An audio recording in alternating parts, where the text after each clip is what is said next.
And it was really nice to hear you talk about ideas about the voice. And it made me think about Sukarno's idea that he was the mouthpiece of the people, that he was a kind of tongue and a kind of instrument, and that there was this equation of the republic with the voice itself, and that the foundation of independence required this kind of necessary intermediary, which is the voice.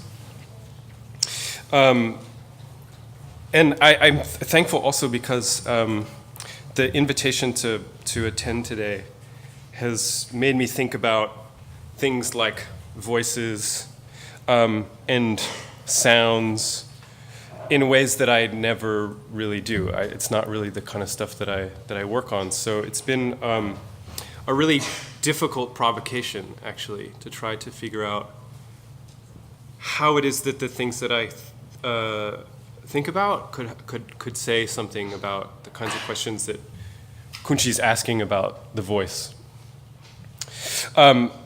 So I mainly work on the relationship between nature and culture. And I do a lot of that work through sites like volcanoes and landslides. And I'm particularly interested in nature does what people don't expect it to do. And I'm as well interested in how it is that we demarcate what is nature and culture, and how that demarcation is always a political act and an act of governance. That it's always simultaneously a way to say what is political and what is not political, who gets to be involved in politics, who gets to be excluded from politics, by making that line, that distinction between what is nature and what is culture.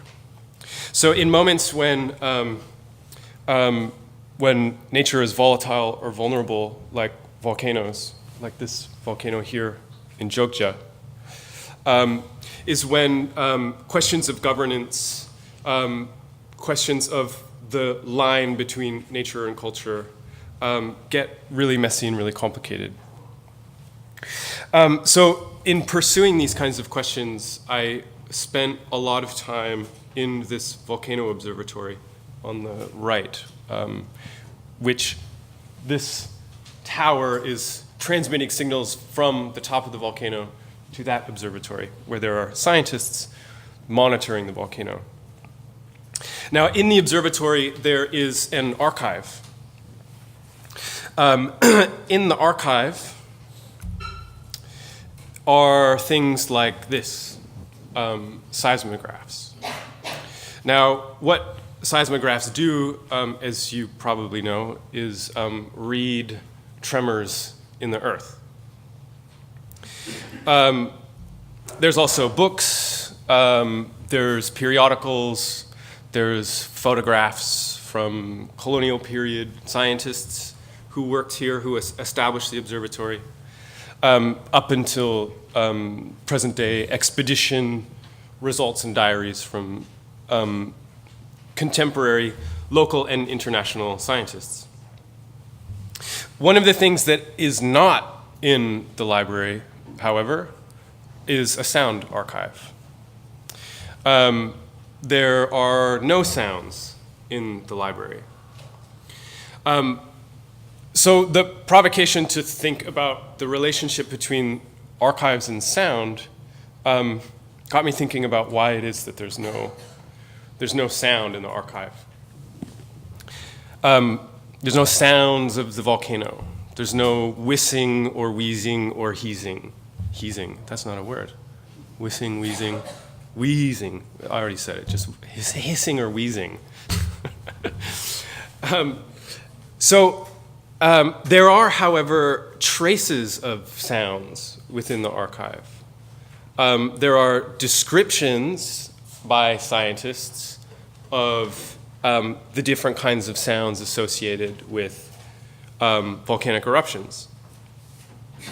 And there is also a very modest attempt by scientists to make gestures to the Javanese complex vocabulary for the sounds related to volcanic activity.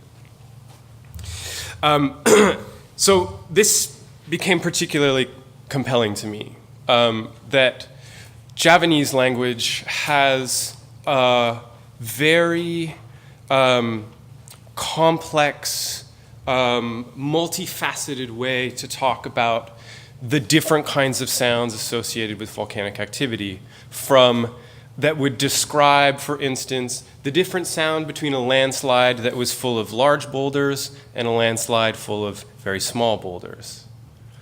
To the different sounds of, say, pyroclastic flow, which are these massive clouds that erupt over the side of the volcano. All of this nuance is in fact written out of the archive because of modern science's quest to find what's the word that I'm looking for? Standardization. To be able to scale up beyond an individual volcano to reach a kind of universal language. So that the Javanese complex vocabulary for the sounds of the volcano needed to be excluded within the modern scientific project of creating a universal language for all volcanoes. And that's really the point that I want to make about, and this comes back to earlier points that were made in the first session, about how it is that archives, museums, are forms of ordering that in their work do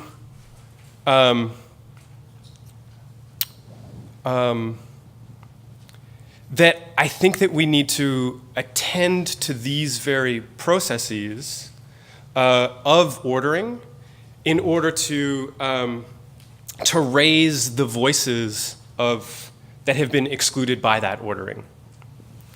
And that's actually all that I have to say. Yeah.